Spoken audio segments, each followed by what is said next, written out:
Welcome everyone to a new webinar on KAPE. Today's session will focus on insider threat investigations and how KAPE can help find, collect, and triage artifacts to expedite your investigations. We'll hear from two of our resident experts, Anthony Knutson and Aaron Read, who are both currently Senior Vice Presidents at Kroll and both have in-house experience leading insider threat investigations. Before we switch to Tony and Aaron, a few housekeeping items. Today's session will be recorded and you'll have access to the recording in a couple of days. We encourage you to submit questions via the GoToWebinar client. We'll try to answer as many as possible. And a brief reminder that KAPE is free for law enforcement, government agencies, for research, academic, or personal use.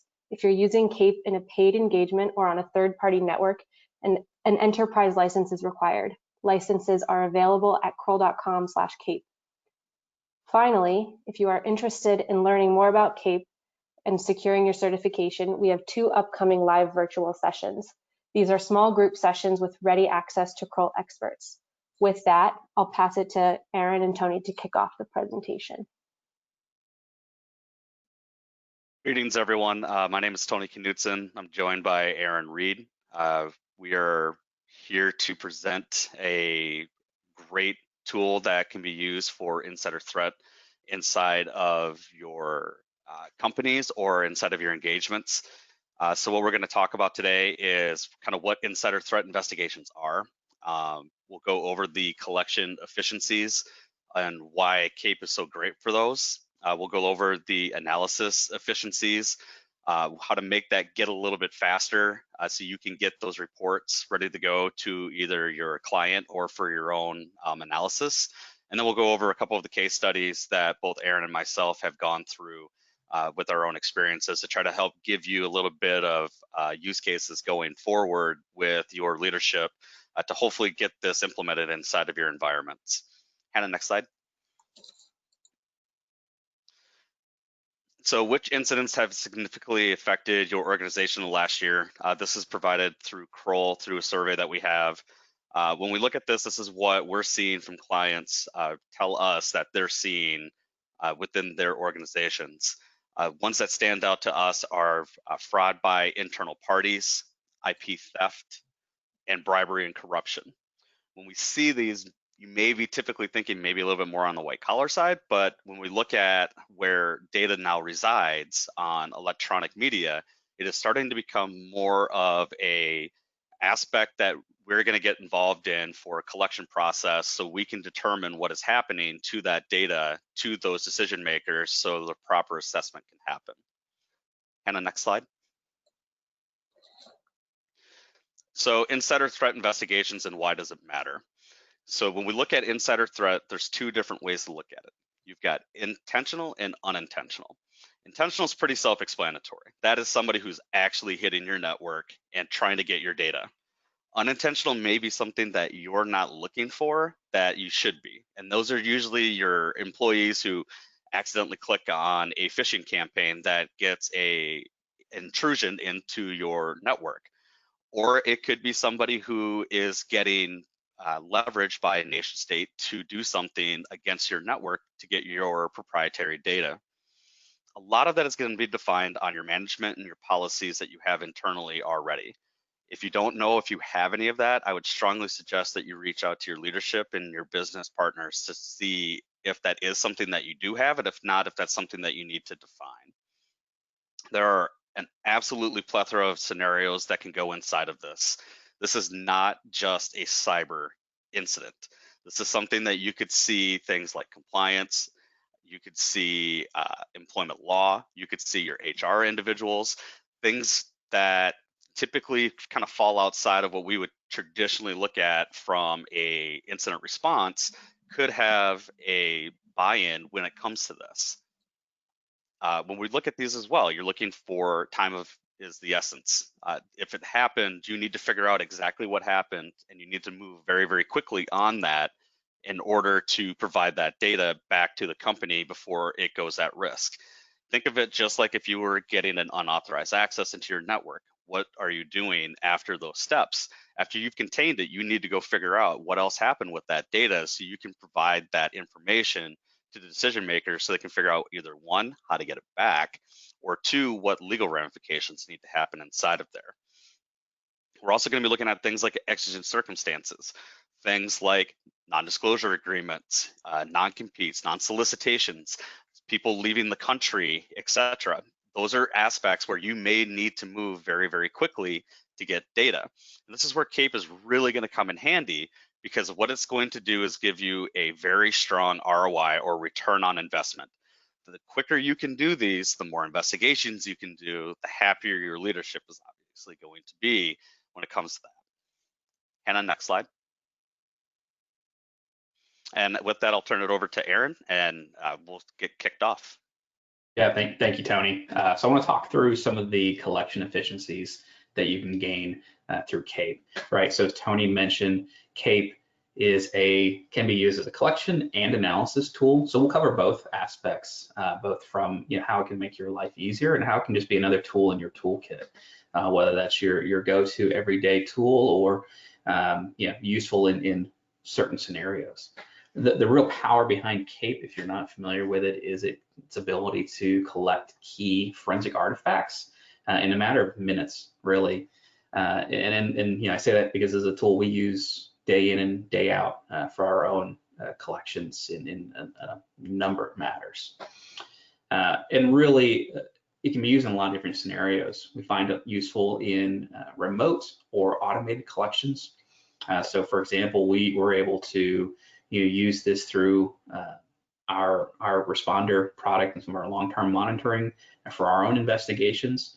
When we need to collect triage data from a remote host, we can automate that through KAPE and some of those other capabilities to pull back that triage data that we know is going to be useful probably about 90% of the data, maybe 95% of the data you need. So it's certainly not everything, but it'll help you hit the highlights. We've also used it for throwing it on a USB and sharing it with maybe non-technical folks. Maybe you have a corporate investigator or someone from HR in the field or at a remote location. You can pass them a thumb drive that we'll talk about, so they can plug it in, double-click on KAPE, and it'll collect everything back to the thumb drive. Or to another location, right? So you can use it to send it off to network drives, SFTP, S3, Azure, a whole host of remote destinations. So it's got a lot of flexibility to meet almost any scenario you need. Next slide, please, Anna.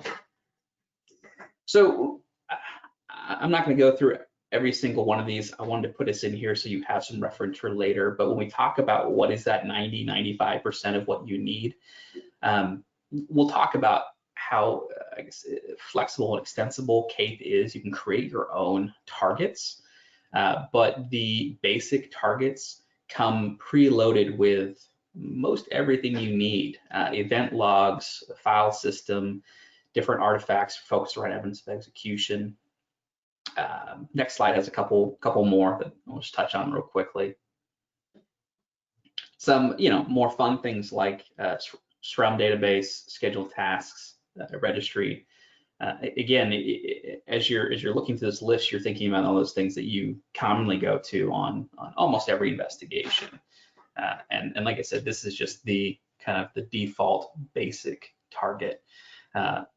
You can collect way more information. So just the other day, we pulled a KAPE package from a host and realized that FileZilla was in use. So we wrote a quick target for FileZilla to pull back that data, and it was super easy and kind of, like I said, really quick to get that data back. Next slide, please, Anna. So KAPE, like I said, building a called a KAPE package, but to be able to throw it on a thumb drive or throw it on a network somewhere to be able to run is super lightweight and easy. On the left side, these are the standard folders that you get when you download KAPE. It's not that big in itself. It's about 150 megs. Pretty easy to even throw on a thumb drive or just about anywhere. But you can pare that down a little bit more to just the executable, the targets folder. And then one of the really powerful things about when we talk about automating, especially in terms of putting on a easy to use thumb drive, but this can be used in a number of scenarios, is the KAPE CLI file. So this is what will actually, when you double click on KAPE, this is actually the command line instructions to tell it what to do so that you don't require any user input. So on the next slide, I'll show just what that KAPE CLI file looks like. It's super easy. So KAPE is a command line tool at heart, but it's got a GUI in front of it to help build that command line. So this is what actually goes into KAPE CLI. This is what goes into as you're running it on a remote host or through another automation package.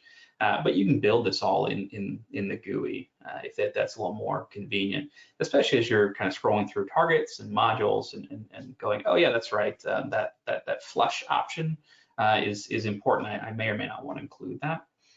Might be a little easier sometimes than just going straight to the CLI. But in this case, this command right here will collect, like I said, that 95% of data you need from a host and store it back on the thumb drive. So you see the T source is the C volume. So it's gonna, when you're running it on that local machine, it'll target the OS volume. The destination puts it back onto where it's running from in a folder with the machine name. We're using the basic collection target. You can add multiple, so you can easily extend that. It's outputting it to a VHDX container. So not only is it collecting the data, it's putting it into a container to help ensure the integrity of that data. The next slide, please, Anna. So running KAPE, I thought this would be fun to show. There's lots of stuff that whizzes by on the command line. It's all logged too, so you understand what it's doing. In this case, we're running that basic collection off a local drive. You'll see it's doing things like deferring files. These are locked files that it can't touch on the first pass, so it uses another process to go around and grab that. So you can use it on a running operating system on a live host.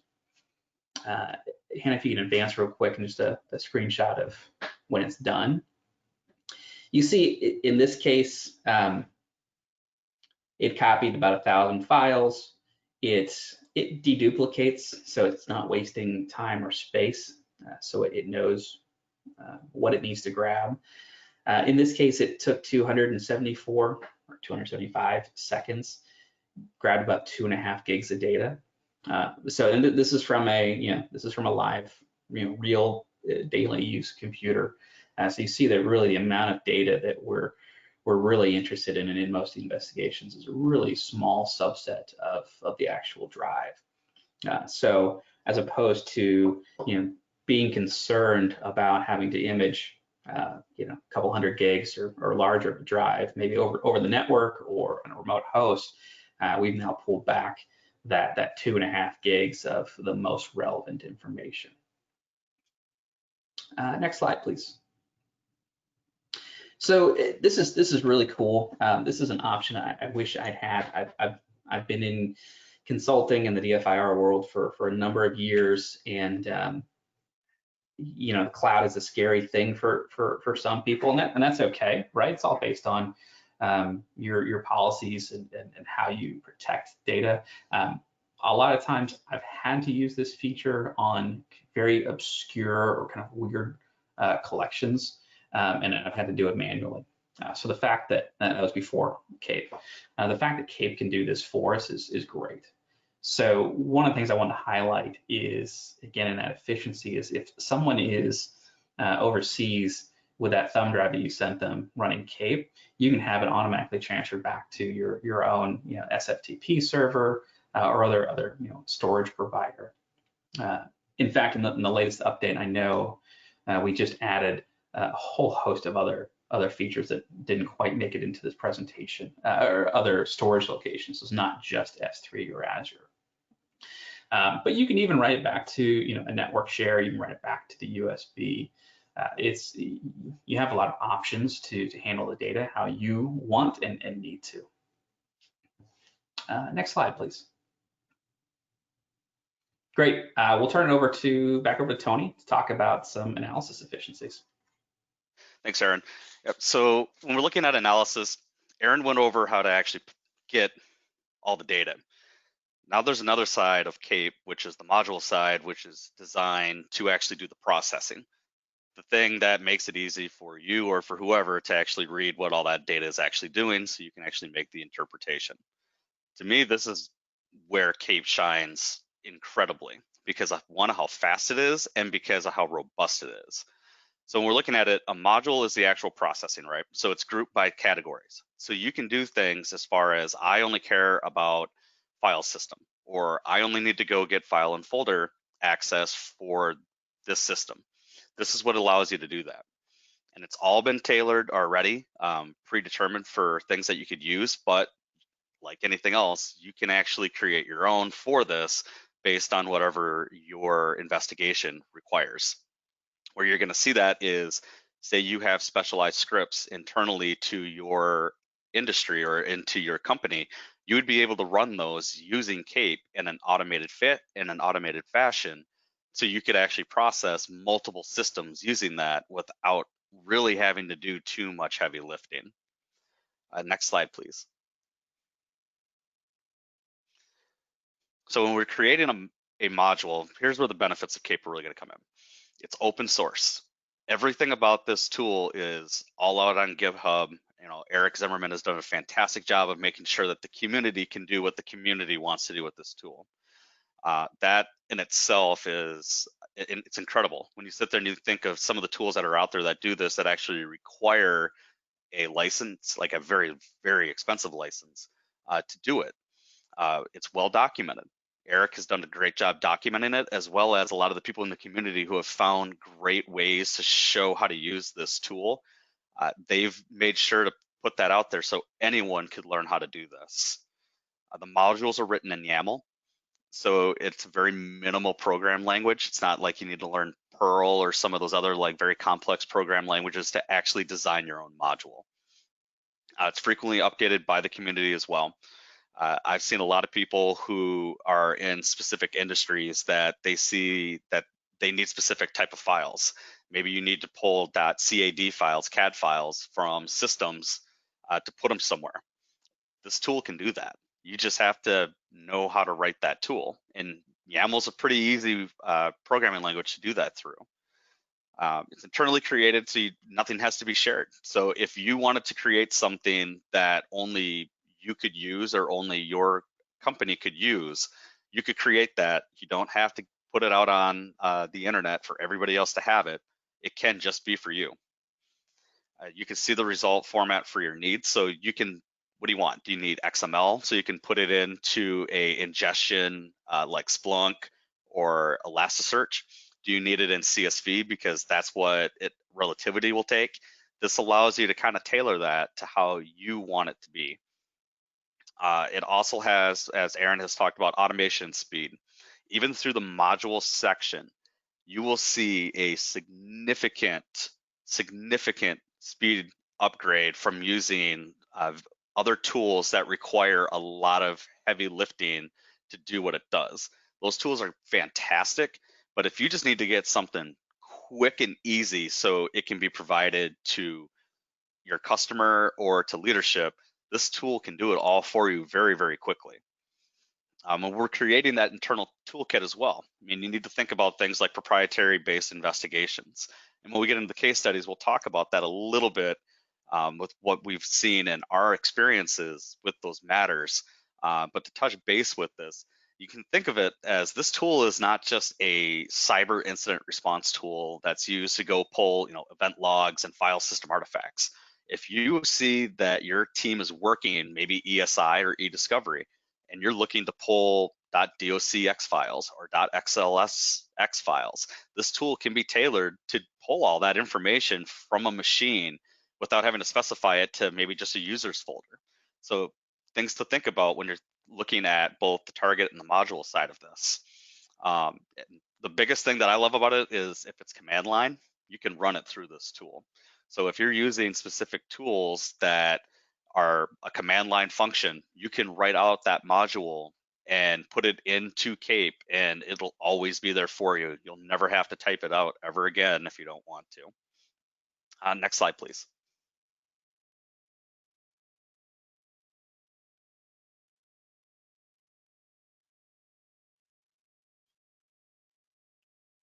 Hannah, next slide.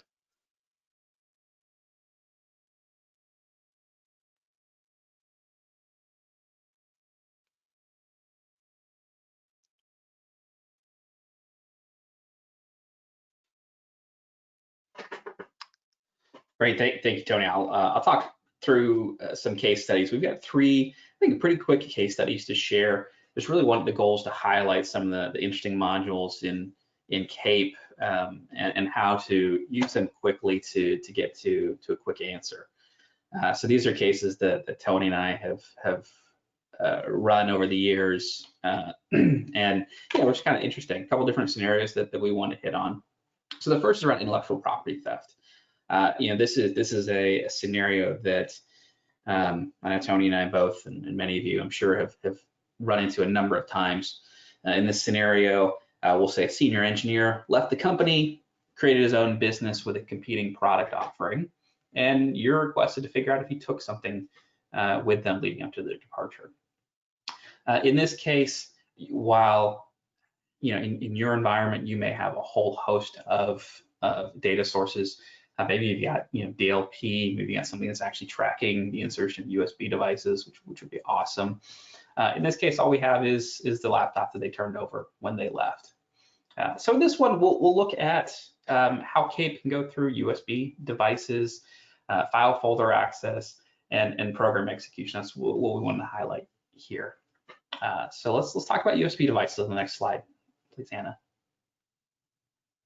So, real quick, this is not I'll say the most forensically challenging exercise, but again, the goal is to show how KAPE can pull this data out quickly. So in this case, these are all within the basic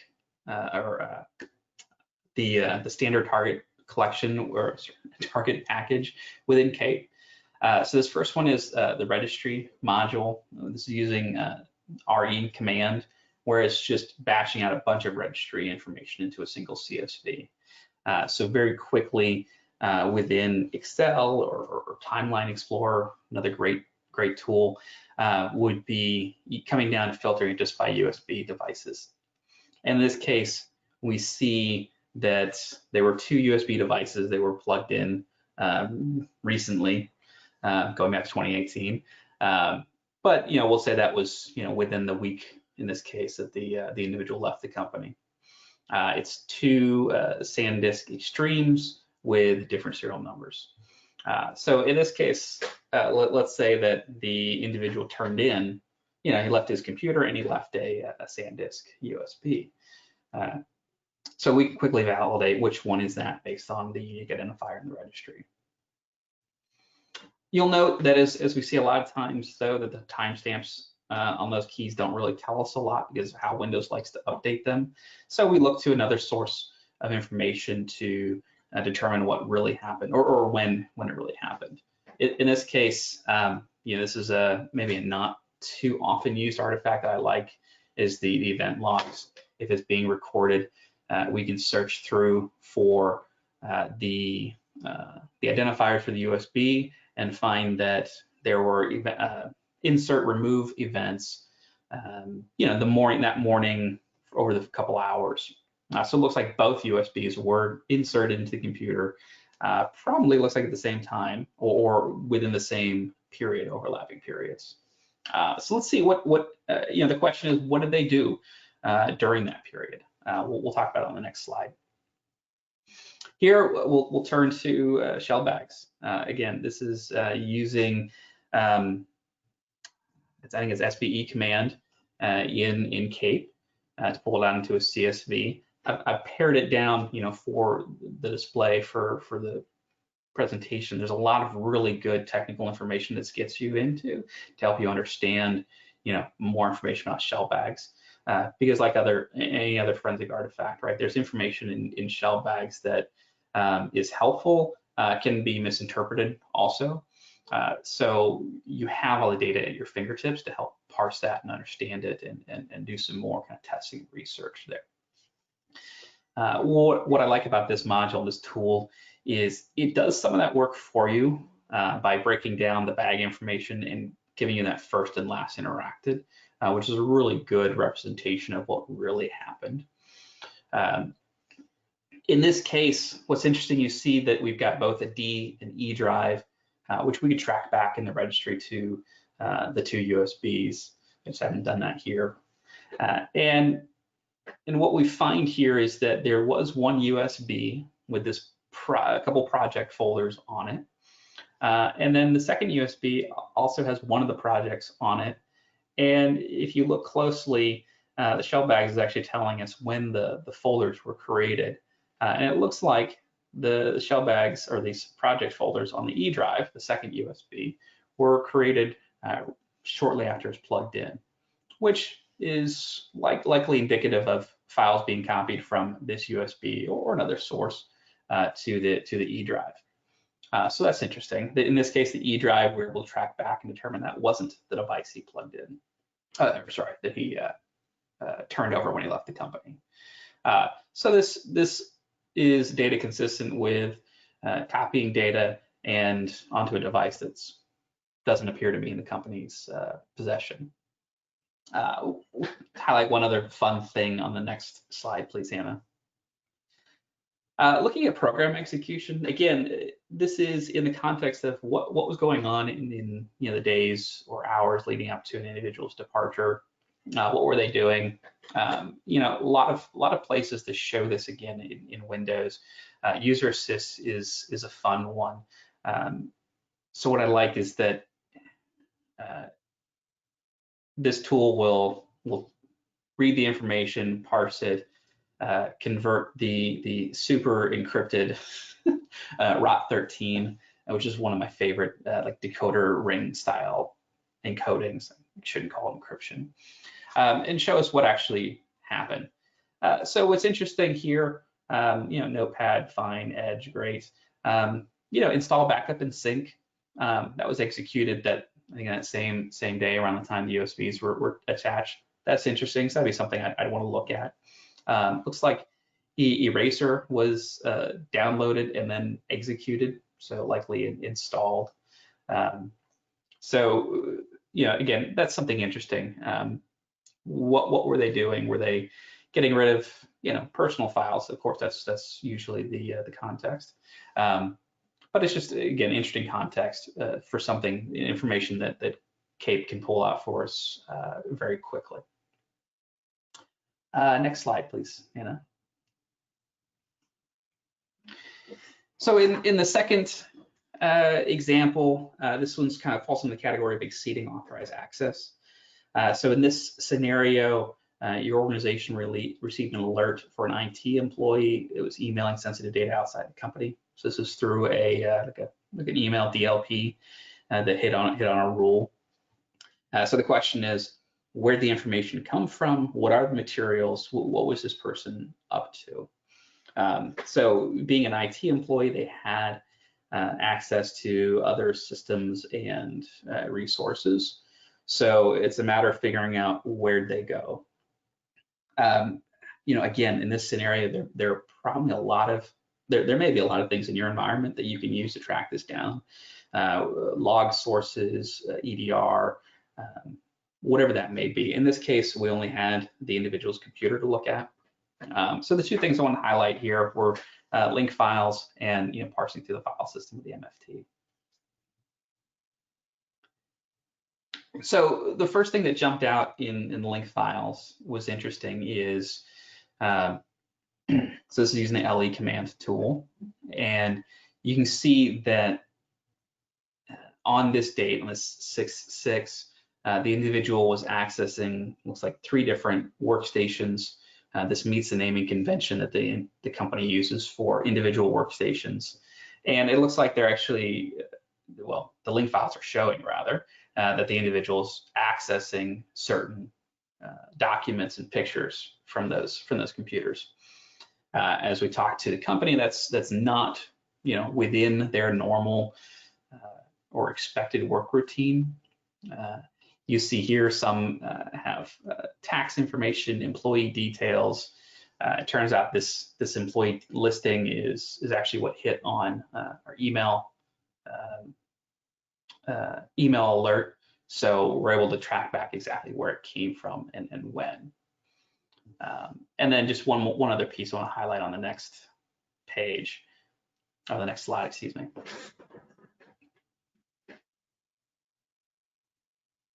Hannah, if you can go to the next slide, please. Oh, I'm sorry. I think if you back up one. There we go. Sorry, I may have misspoke. Thank you. So looking at the actual the file system, this is parsing the $MFT on this individual's laptop. Not only did we see that there was access to these files, we can see that within our IT employees downloads folder, there's a tickets folder and then nicely organized subfolders for each of the users where he's accessing and then actual copying files from their original location back to his laptop. And then we see the creation of this tickets 6620 7-zip shortly after, which was actually the file that was emailed out containing all these. So pretty quickly we can determine where it all came from and what happened. All right, next slide. I'll turn it over to Tony for a little more case study. All right, so this is the last one that we have, because we obviously want to make sure that we have time for questions and everything else too. So that's probably more what you want on top of this. So the last one is writing custom target modules. And this kind of goes back to the last thing that I was talking about just before we got into the case studies, and that is this isn't just an IR tool. This can be used for many, many things. So what we're looking at with my case study is we had an individual that was abroad, meaning from the United States. So in order to get this device, we would have had to have sent somebody to actually go get it. That way we were maintaining some of that forensic preservation. The issue is since earlier this year, we've been kind of in this like wonderful thing of everybody working from home for the most part because of the pandemic. Well, travel wasn't permitted. So we had to figure out ways to make this work. So what makes that amazing for KAPE is we were able to remote into the machine, and we were able to pull the specific artifacts that we were looking for from it and then do the processing, and we were able to provide that very, very quickly. So when you're working things like that, it's kind of the same concept that you would do if you were in person. Only now, yeah, you're distant, but you've got to figure that part out, and KAPE helps with that immensely because you can go and get the specific files that you're looking for. So if you know that you may be working a white collar type embezzlement case with your compliance people or with legal, you can write KAPE to go and pull all the spreadsheet files or any type of the way that the financial documentation may be. You can get it to make that, password protect it, and then send that over to you either via the cloud or secure FTP or through the other means, such as what we would have done in this case is we would have shipped the hard drive with KAPE on there, had the local IT person or somebody who was there that was vetted into the investigation, effectively double click KAPE and let it do its thing, pull everything, and then ship the drive back to us. Cloud just obviously gives you a much better reachability because you can move much faster at real time. What we picked up from this case is we were able to provide the reports to the requester very, very quickly. They weren't even expecting us to get it as fast as what we did. So we actually beat the curve of dwell time for like the first time ever when it came to that. Hannah, next slide. And this is the breakdown of what we kind of did inside of there. we created a unique target that looked for specific file extensions that this person was doing. Then we created the module to actually process those in a way that we needed to. We didn't care about processing things like spreadsheets or anything else like that, but there were special config files that, maybe you do run into that you can write your own parser, or you've already written your own parser that could do all of that. So it would create those reports very, very quickly. Once we initiated everything on this, it took about 10 minutes. 10 minutes and we had that 90% of the artifacts that were needed in order to provide a concise amount of information to our customer very, very quickly. And other than that, we've kind of talked about the rest when it comes to that. So Hannah, next slide. So this is where the quick wins really come into. And this is probably the slide that's really going to make your leadership jump for joy. Insider threat allegation was substantiated very, very quickly. So this person was still an employee. So you were able to move very, very quickly on that person. The amount of dwell time was minimal. Like I said, they weren't even ready for the reports when we had the reports done. No expenses, so you're not traveling anywhere. You don't have to go buy anything. I mean, if you've got a thumb drive laying around the office, you could use that if you really needed to. Internally, we proved the tool could be leveraged for more than just IR, which is really the big win out of this whole thing, is you're getting that buy-in from your other stakeholders or partners or potential partners to help grow and maybe foster your security environment. I mean, talk about a great way to push, security initiatives if you're already working with many of those different partners already on different things in investigative manners. And then tailoring the tool to save countless hours on the target system. Back in the day, we used to do those things, right, where we would collect the whole hard drive and you would process the whole hard drive to get maybe, the USB information. Well, now you don't really need to do that. If you know that that's what you're looking for, you can tailor a tool to literally scout and pull out that artifact or that and make that report so it can be provided very, very quickly. So that's kind of where this use case really comes into handy. Is it's not just an abroad thing, it's you could use this anywhere when it comes to it. You could take Aaron's 2 use cases and effectively apply this 3rd use case to that. And with that, I think that is it. Hannah, next slide. And naturally, we want to make sure we had enough time for questions. Awesome, thank you both. That was really great. We do have a couple of questions. I will start by reading off the first one. So this is from Ken. He says, I recently mapped a drive with admin access to a remote system and did a KAPE capture. I wasn't successful in getting the system registry hives. Is that expected? Yeah, that's a good question. Tony, feel free to jump in. That's not a way that I've run KAPE before. Typically, we're going to run it actually on the remote host as opposed to, mapping to it and pointing it that way. I'm trying to think through if that's an expected result. I'm just not certain because I haven't run it that way. Tony, you have a different experience? Yeah, so I know Eric is still developing some of these kind of aspects to pull things that are through a network, like as far as it being attached that way. I've personally have never done it that way.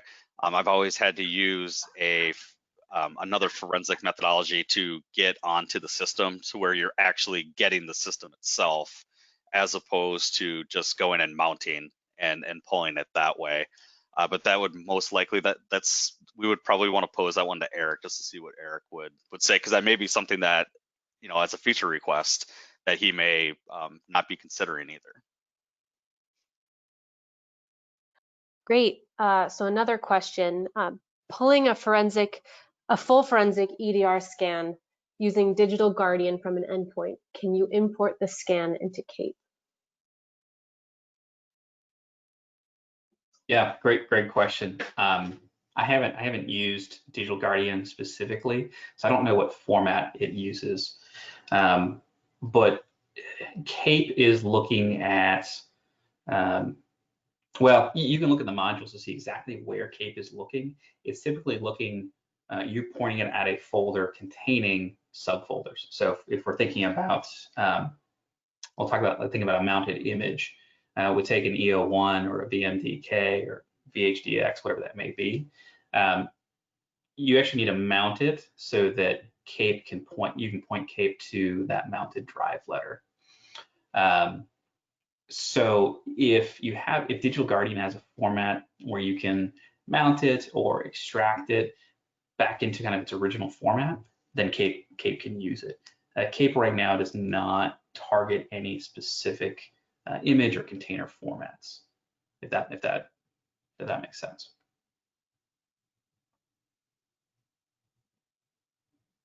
Great. Okay. We have time for a few more questions.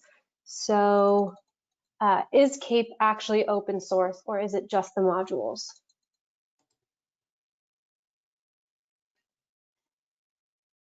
As far as I've been told by Eric on several occasions, that he's got the whole thing posted out there so you can actually see what it's doing.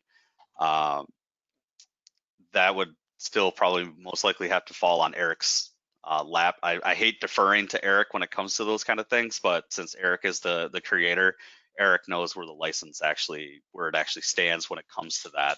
As far as being able to decipher and pull it apart to see exactly what KAPE is doing under the hood.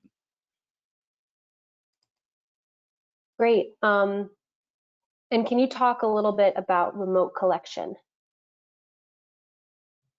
Sure, I can speak to that, and then Tony, if you want to jump in. We use, like I said, we use KAPE for most of our remote collections, especially in IR engagements, where we're in a company's network. Like I said, we often use, we have our responder offering, which includes at the core of it Carbon Black, typically as EDR. So we're actually able to automate it through Carbon Black to push KAPE, run the targets we need, and then pull it back as a package. So that's a great example. In other cases, we've done it where if you need to, again, this all depends on the scenario, and not saying that one is better than the other, but you want to think through that. You can literally remote into a machine, RDP in, and run it. A lot of times we'll run it through PS exec. So again, it's actually pushing the executable and everything to the target system and running there, and then pulling the data back.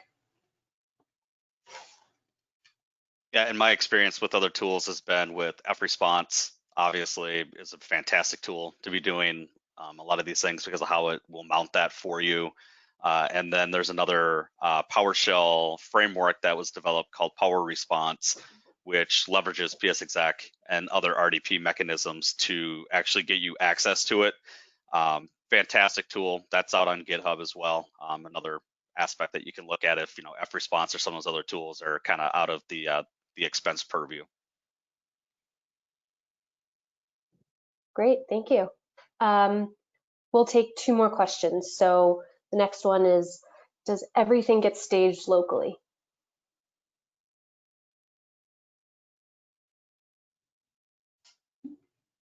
Yes. So, well, that's a good question. I may have to defer back. The way we run it, my understanding is by default, KAPE stages data wherever KAPE is running from. So in many cases locally. So you do have, or on that target system. So you do have, like any other type of live response tool, you will see, for example, artifacts of KAPE being executed in what you collect, and KAPE files being created in that as well.